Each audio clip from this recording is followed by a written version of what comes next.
I do feel like we should just welcome everybody. Sure. Nope. No. Yes, of course. But I was going to say we should dedicate this episode to our husbands. I love that. Yeah. Even though we're you can watch it when you come back from war. I thought this hat was going to be a vibe. And then I put it on and I was like, oh. She's like, I look like I'm from MASH. And I was like, oh, yeah. And so now we played the theme song. No, correction. You played the theme song. Yeah, but you started singing it. And you put this evil in our head.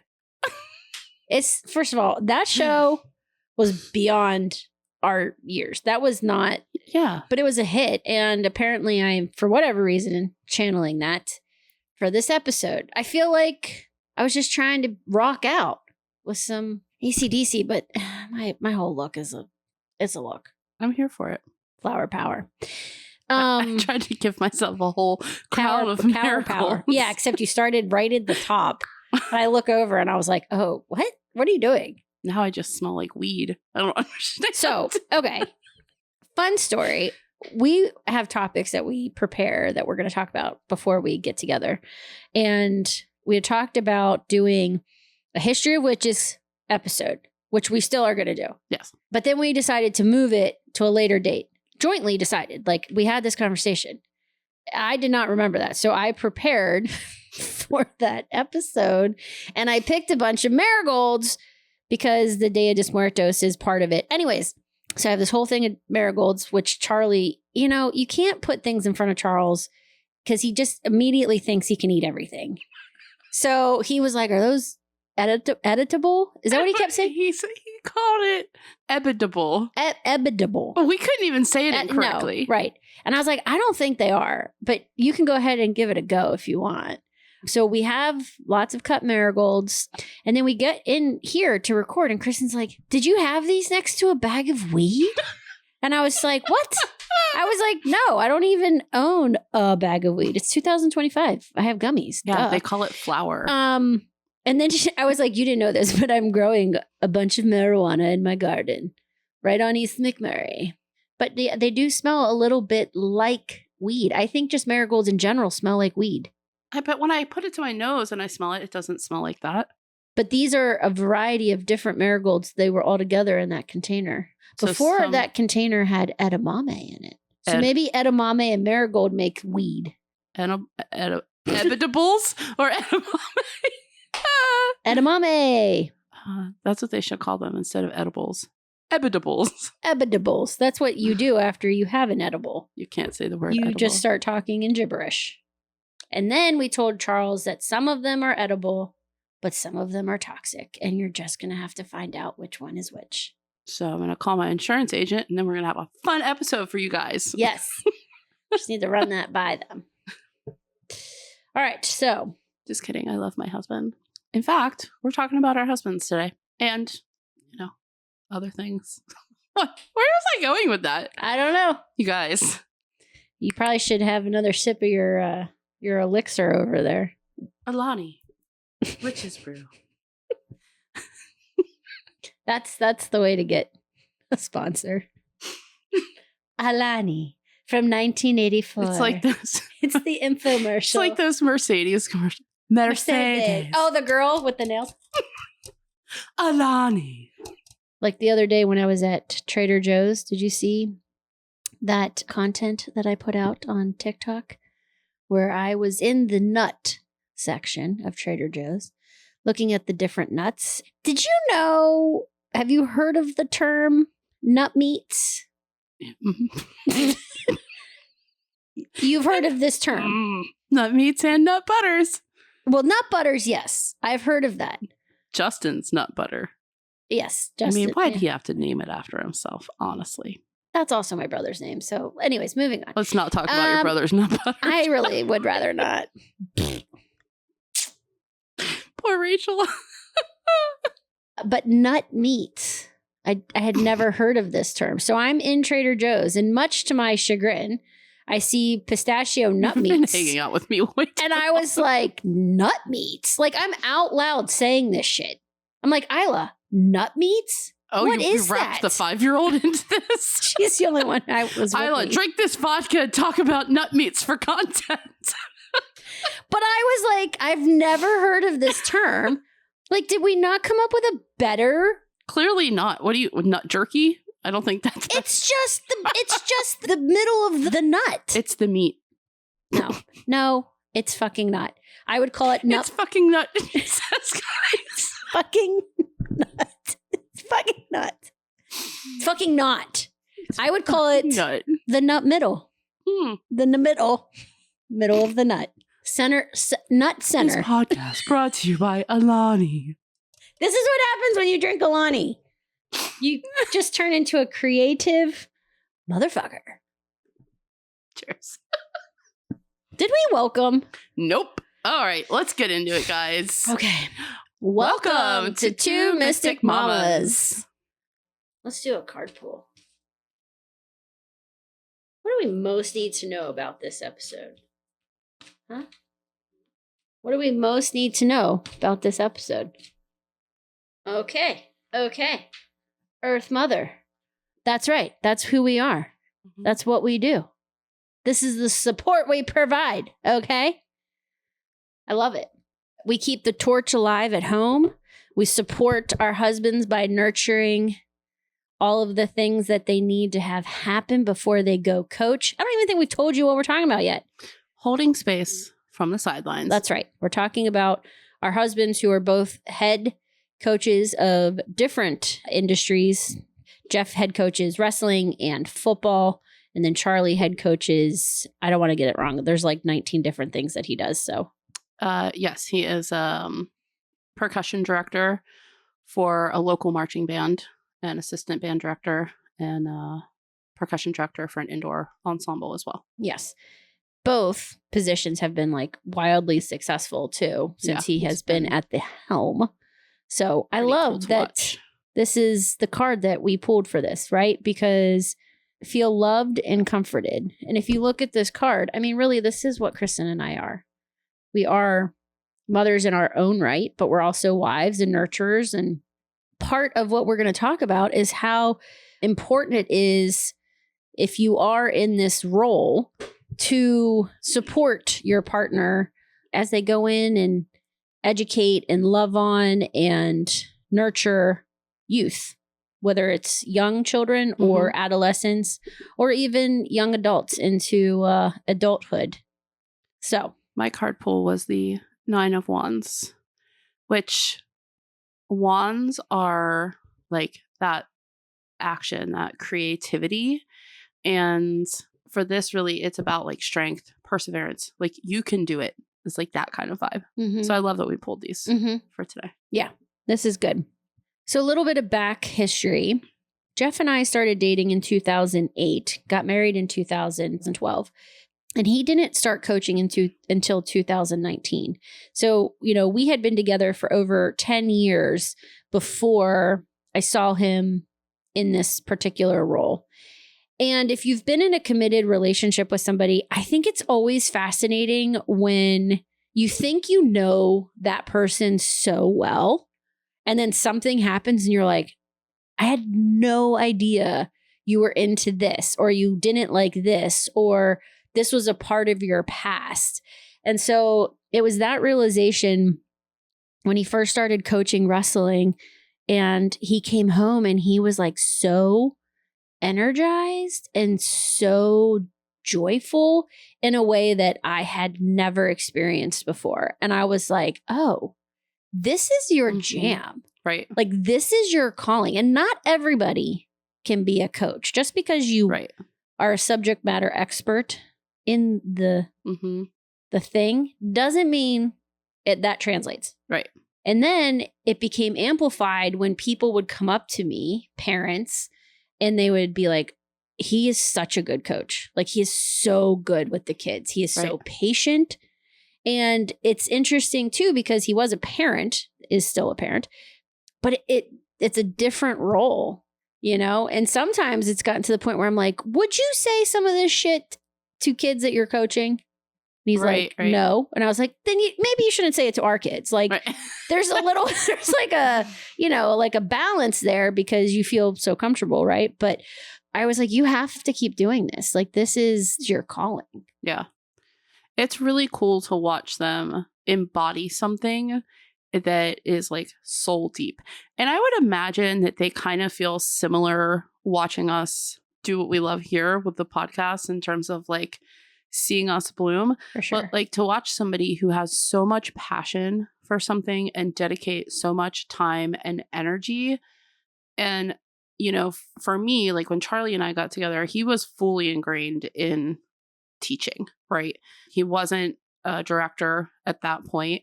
And he worked at the same school for like 8 years doing like competitive marching band, teching their percussion.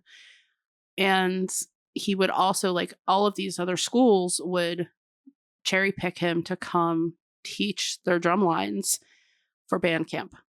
So he would literally teach for 2 weeks at this school and then go to the next band camp and the next band camp. And hopefully they all didn't overlap. And for me, it was awesome to watch him grow into a director and then see, like, he's this silly, goofy, we talk about all the time, right? He's this silly, goofy guy. Mm-hmm.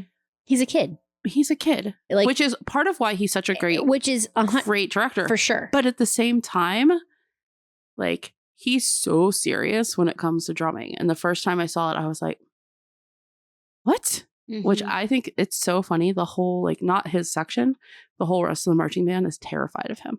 Because he's the least terrifying person. Right. But they're all terrified. Yeah. Yeah. Well, we know him in a different context. But yes, I think. But not his students, though. No. They know. Yeah. Well, there's a level of respect, too. Mm-hmm. It's just awesome to see someone, like you said, bloom into something or grow into something or re-experience. I think it was for me too. It was one of those things where this is just a personal opinion, that I feel that men sometimes suppress their childhood and being a child and doing childlike things.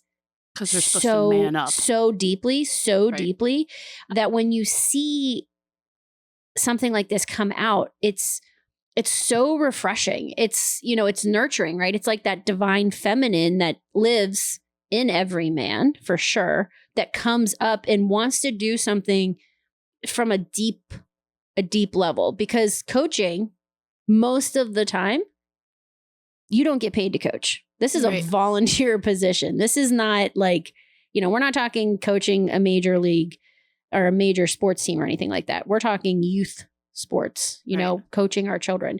And so when you take that into consideration too, it's an act of love. It's a gift that you're giving to the community, you're giving to the children. And so I think that for me, that it was also like so attractive. Oh yeah. It made me even more attracted to Geoff. Jeffrey coaching has made Rachael more attractive. You guys. I have become hotter because Geoff coaches. That's how it works. You do something and then it rubs off on me. Yep. There you go. You didn't know. I think one of the things that's really interesting about being in a relationship with somebody, the same characteristics that can make you so attracted to your partner can also be the thing that is the hardest to deal with in your partner. From the standpoint of, like, I love Charlie's passion. And I think for anybody in a relationship, like, you can think about this, like, something you love about your partner is ultimately something that you're like, oh, fuck. Mm-hmm. Right? Mm-hmm. And I love this. I love this part of him. But ultimately, the schedule involved with it and the amount of time and energy that it takes has an impact on our family, on our marriage, all of it. Yes. Most of the time, it's a good impact, but sometimes it's a struggle. To make everything happen. And that's part of what we're talking about today as well is, how do you spiritually, energetically, physically hold space for your partner when they're giving so much energy out to another organization or a team? Mm-hmm. And it's not something that I think people talk about really. No, and I think ultimately, if you don't talk about it, it can really probably have a negative effect on the relationship, because it is a two-way street. And again, like, everyone's having these human experiences, so you could have good days and bad days. I think that, you know, one of the ways that works for us is just being organized and prepared to go into that day. So when football season comes in, you know, we're coming out of the summer, and Geoff and I have both chosen very strongly to limit what our children participate in, because we like each other.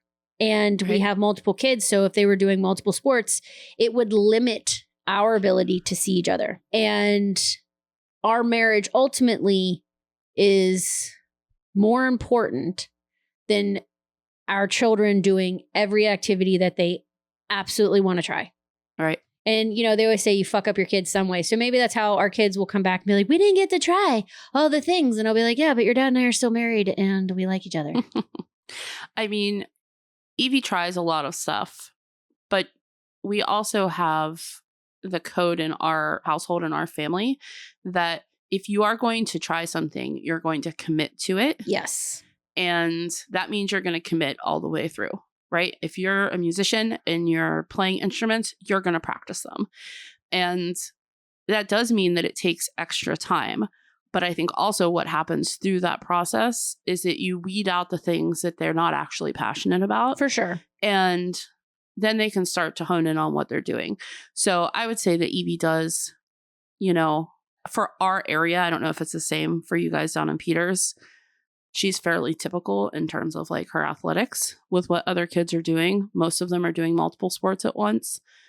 It's her music that like kind of tips it a little bit. So it's like, okay, let's make sure we're like having a strategy, having a plan, to your point. Are we organized? And we can support each other in that way, because the athletics and the music are both very important to her. Totally. And same with Charlie. Yep. Yep. Well, music's big in your house, way bigger than it is in our house. And it's a point of connection for us. Yes. Yeah, absolutely. Where that just doesn't exist. We love music, but Geoff and I are not musically inclined. I would never know by your clapping. Or my lack I'm sorry, I had to, guys. I love you. I lack thereof. But yeah, I think being organized, being prepared, making meals, and being able to pivot and just let stuff go when it needs to be let go. I think the other thing that's interesting being a coach's wife is how they grow and develop as the kids age. Your coaching changes. Like when you're coaching little tiny youth kids, you know, they're not having things happen at school. They're not having things happen at home, you know, and as our kids are aging, different conversations are happening, and holding space for your partner in that regard too, that they can come home and vent to you and talk to you about what's going on. Also like parents' expectations, which I'll be very honest, I have very little patience for parents if they're going to complain about coaching. Where's the line though? And like, I mean, the reason that I say this is because we did recently have a situation with coaching where Charlie and I both feel as though something that was said was wildly out of line. Oh, I see what you're saying. From a coaching. So like, I understand what you're saying about parents complaining. Yes. However, yes, I think that there is a line there that has to be maintained of like, because you as a parent, when Geoff's not the coach, you know, if your kid is treated a certain way, spoken to a certain way, like you're going to step in and you're going to say something. For sure. Well, and it's fascinating to hear back, you know, back in the day, but Geoff will talk about, and the other guy coaches specifically for football, right? Because we're in the middle of football season, not so much wrestling, but how their coaches used to talk to them, their youth coaches, which is like wildly. Oh my God. I mean, wildly same inappropriate. Yes. Yeah. So I think that from a coaching standpoint, I still think that there is a line there that you cannot cross. Yep. And you have to be appropriate. And also, like, if something gets said or misconstrued, like, just being transparent about it, right? Like, I'm not talking about slipping up once in a while and dropping a F-bomb or get your shit together during a pep talk in the middle of like, I'm still like, I'm okay with that. Right. For a certain age group. Like, my kids are Graham's 10. So these are 10, 11-year-olds. I'm okay if you want to have a pep talk in the middle of the game during halftime where it's like, let's go, and you rally them. I guess I'd have to know like what it was said in context, but I do feel let's fucking go. No, I always go back to this, but it's like, what childhood trauma are you bringing up that you're deflecting now on to other children? Right. Because I want to talk about a little bit about emotions. If you have a child that participates in youth sports, you will have witnessed this on some level. Different youth sports, I think, embody different levels of emotions, raw emotions that come up when successes or wins happen, but also more so on the flip side of that, when a loss is on the table. And it has been fascinating to me to watch how parents handle emotions. They don't handle emotion. Oh my fucking God. It is a wild place. You got to experience it. And if I'm not being clear, I'm talking about wrestling. Right. So I know I'm bebopping around, but raw emotions in wrestling in a gym, in a hot, sweaty ass gym where a kid loses a match and the parent loses their mind. And you watch it play out time and time again. And I'm like, this is not helpful. Like, that immediate, how can I nurture? How can I support? How can I help? Goes into overdrive. And naturally, I have to keep myself in check because I don't need to do that for every parent out there on the mat. No, you don't. But it has been a reoccurring theme just in our own family with how can I be an anchor for Geoff when his emotions get the best of him. And a lot of it has come back to he has to do some work. Right. There's work to be done on how best to channel that energy and what that means when it comes up. Because a lot of times it's our own children that trigger it the most. Right. There's a level of respect and understanding that has to happen. You know, when you are a teacher's child or a coach's child, you're going to hear things other kids don't hear. Yes. You're going to be privy to information sometimes that other people are not privy to. Yes. And you have a standard to uphold. And, you know, we don't really see this too much in our family. I mean, we obviously have it with School of Rock and whatever. But, you know, the band director that Charlie works with has had multiple of his kids come through the program, and he has 2 in band right now. And they're so great about that, you know, not having conversations with their kids that is going to then go back to all the other students. Yes. I do feel like with us being as spiritual as we are and having tools in our toolbox, it has been helpful in regards to this, especially this in wrestling, because I've been able to do visualization exercises with my kids. And I think this is something I would love to see this happen in youth sports in general, that during practices, either before practice or after practice, there is these mindfulness moments that can happen where you just like bring the energy back down, you center it back down. And this is whether you play on a team sport or an individual sport like wrestling or swimming, where you're really competing against yourself. That we have this visualization exercise where you just bring that energy back in and you calm down, you calm everything down. You can do it while stretching and just getting that mindset back, because it is so easy to allow ourselves, especially if something goes wrong, to put ourselves in a different place, and then we can't perform because our emotions are getting the best of us, because we're not allowing ourselves to be grounded. And so doing these mindfulness exercises where it's like, that sucked. let's ground in. Let's figure out how to do this, you know?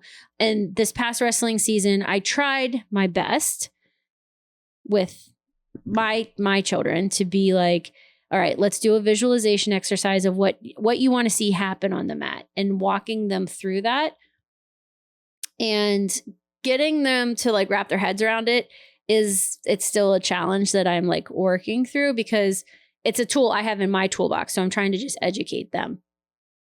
And same with Jeffrey. I feel like just having that awareness and how energy is felt, you know, because if he comes off of the mat or off the field and it's a loss, I'm immediately like, okay, what do I need to do to try to shift his energy? But really, it's him shifting his own energy. Right. And giving, just by me practicing what I preach, helps for him to also embody that. Well, I think that as for anybody out there that is a partner or a loved one that is, you know, coaching or doing anything that where high emotions are involved, just being an energetic presence for that person can open the door for them if they want to talk, if they want to vent, or if they don't.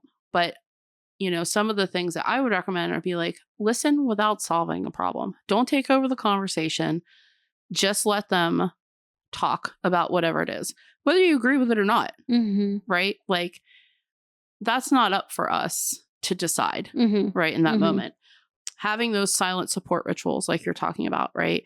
From the sidelines, when you're at home, lighting a candle, you know, if you know that they have a tough game coming up or something like that. I personally do this all the time. And if I'm sitting at like a show or something, I'll write an intention in my notes on my phone. You know, Krystyn loves her notes. And like send that energy out to the ensemble, right? It's so easy to get wrapped up in the energy and the politics of any of these organizations, because inevitably somebody's bitching, somebody's like doing something that's absolutely crazy. And, you know, I don't know in terms of what Jeffrey deals with his coaching, but part of Charlie's job is also fundraising a huge amount of money to even make his ensemble happen every year. And all the back end stuff that goes with that, writing the music, coordinating the visuals, like managing all of the staff, like all of that. And so there's so many people involved that finding ways to ground is so, so, so important. Yes. Yeah, there's a lot of people in both organizations that also do different roles and have different responsibilities. And I think, you know, the saying, too many chefs in the kitchen, like I am the type of person that I want to lead, I want to motivate, I want to help, but not at the point of contention where it's going to become like a power struggle. I'd much rather just shift that over. Right. You can just validate and say, I hear you. Yep. Absolutely. And that's it, and walk away. Yep. And so I think Geoff is very similar to that in that regard as well. And I think that depending again on which sport it is, he ultimately wants the kids to love whatever sport it is that he's teaching. Right. It's not about winning. So that message is very clear, right? He loves to win. And he'll say this. He's like, I love to win. I hate losing. I hate losing. Right. But having the kids fall in love with the sport and see it through to high school or college is the ultimate goal. He wants them to love the sport, understand it, and conceptually get it. And that's been a challenge too, because he does mostly boys. Football's mostly boys. There's a few girls that play. And, you know, he conceptually wants them to understand it. So like visually get it in their brain to like how to run routes, what to do. Actually, video games has been very helpful for Graham playing college football and Madden. And he's super smart. Like you can see, he sees the plays before they happen. And so he wants them foundationally to get that and have fun.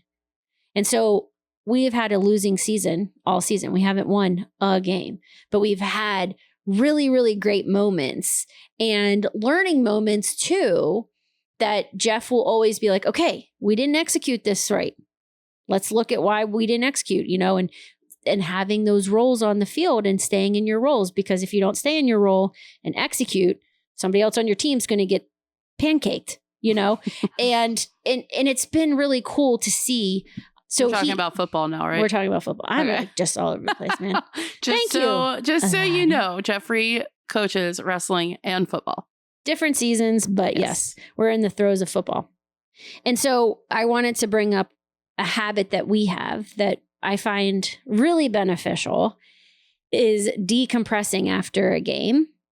And we typically will invite the coaches over and the families over, or we'll go somewhere and we'll have some food and everybody like decompresses and talks about the game, talks about what happened. And it's a bonding moment. It's a full circle, like, okay, that was great. What did we love about it? Where can we work? Where can we improve? It's similar with wrestling too, where we will get together after a big tournament, or we'll be at a hotel somewhere because we travel with wrestling. And, they talk about families and how you have like a football family or a wrestling family. And it's true. Like there are, some of the best people that I have come to know in my community have been through these communities. Right. When we lost Geoff's dad and brother was in the throes of wrestling season. And we lost Geoff's brother. It was like 5 a.m. or 3 a.m. on a Saturday. And we had a match that day. And, Geoff woke up and George sent the clearest sign to Jeffrey, which I'll tell this story because it's worth telling. Because my husband believes in what I do, but he does think it's a bit woo-woo. And he's that guy that's always like, I don't know, crystals, incense. It's kind of weird, but whatever.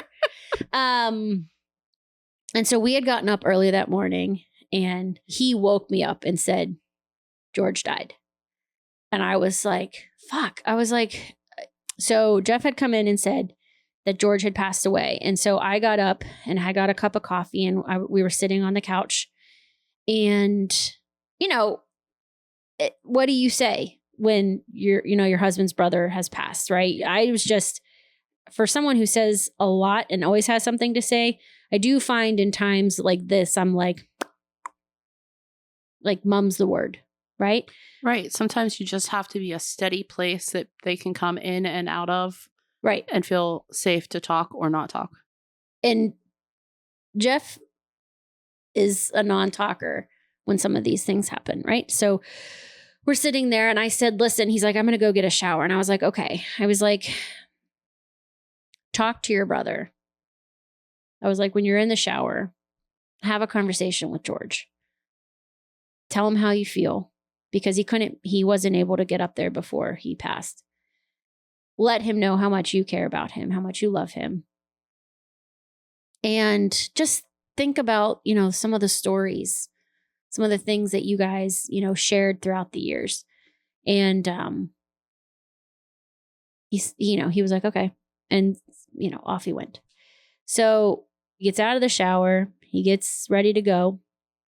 And he comes upstairs and he's like, son of a bitch, Rachael. And I was like, what?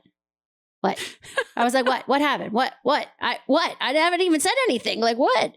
And he was like, I'm in the shower and, and I'm doing what you said. And I'm thinking about all these stories about him. And he's like, this story kept coming up in the shower of a wrestling match that George was participating in.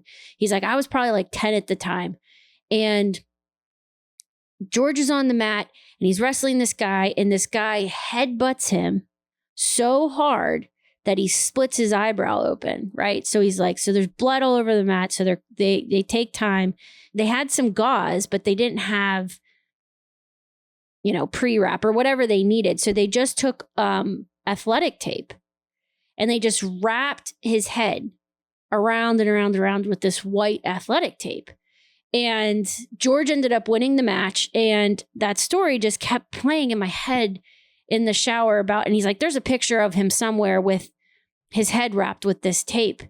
He's like, and I go to get in the car to leave for the wrestling match. And in Isla's cup holder is a brand new roll of white athletic tape. He's like, and I knew in that moment that George was okay. Right. And that he was listening and he was crying, you know, like, how are you feeling right now? And he's like, I don't know, I'm just feeling all of the things. Yeah. He's like, I'm mad I wasn't there, but I'm also okay because I know he's okay and he's not in pain anymore. And that I know he knows that I love him. And it just was like this full circle moment. Yeah. And it was really good. It was very validating for me because naturally you and I, we trust the universe. We trust energy. We know that this is so much bigger than us. Right. And that this is stardust. Just a blip. And his soul is fine. And we will meet again. And it's all temporary. But it was in those moments where I think it's also helpful being a coach's wife, also being spiritual, that those people that have set the tone and have influenced us are still there, you know? Right. Same with his father. Right. So I didn't know that story was going to come up, but Thank you for sharing. I'm glad it did. I am too. Yeah. So now every time we see white athletic tape. Oh, I'm sure. Yeah. You can't think of anything else, right? Oh, but where I was going with that was the wrestling community. And they just rallied. You know, Geoff ended up going to that wrestling match and he made it about 3/4 of the way through. And then the emotions were too much. It was way too much. Yeah. Because everyone kept coming up to me and they were like, should Geoff be here? And I was like, that's Geoff's call. Like again, being a coach's wife is, I'm not going to make that decision until it got to a point where I was like, he had come up to me and was like, I need to go. Right. And I was like, you do.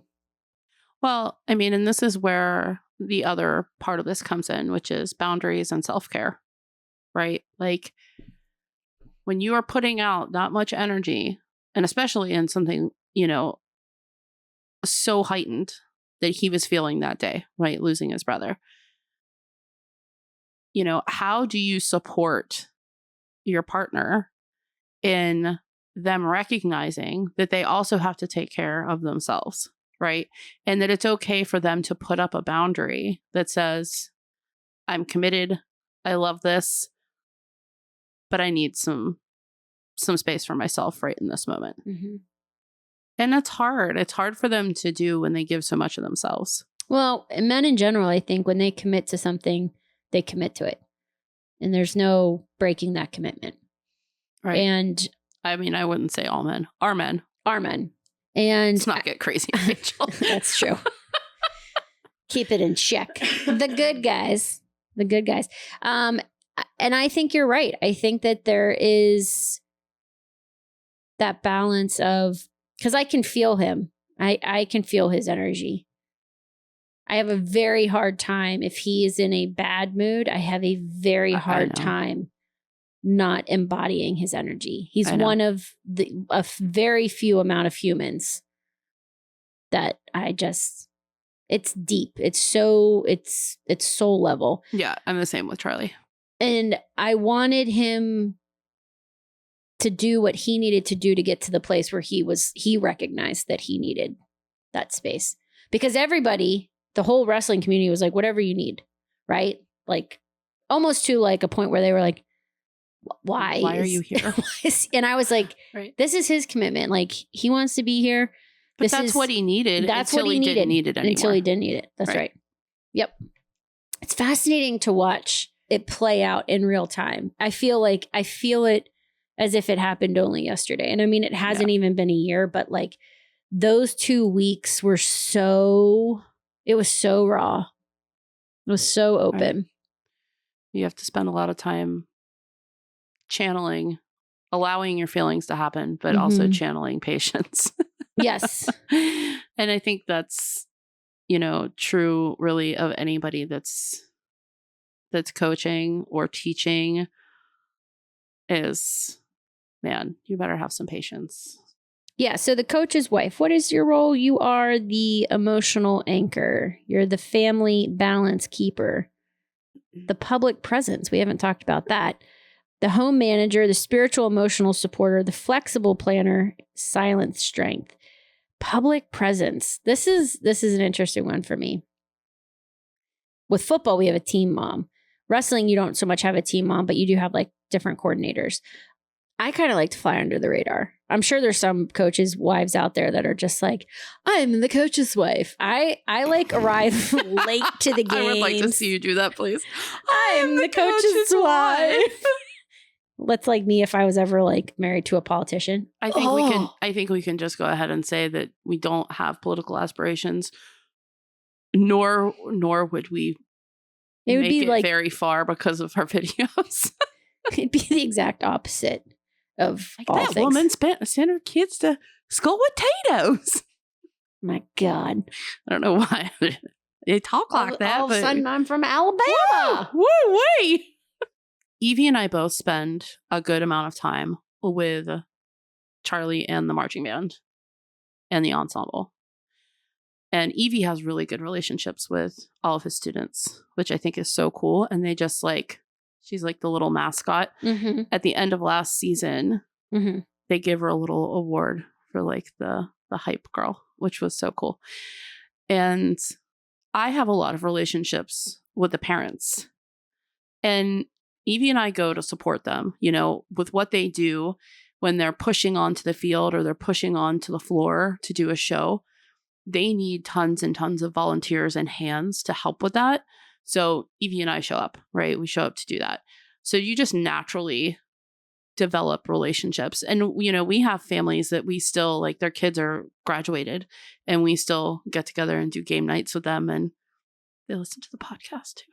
Well, Shane, thanks so much. I mean, Shane is a product of Charlie's coaching. Right. Same. You know, and he was very interested to come back into the fold. Right. Subconsciously or consciously to see Charles. Oh, 100%. Yeah. Ow, I should put my tongue. I saw you do that. So yeah, I think to your point, I'm there, but I like to fly under the radar. Naturally, I help wherever I can. Right.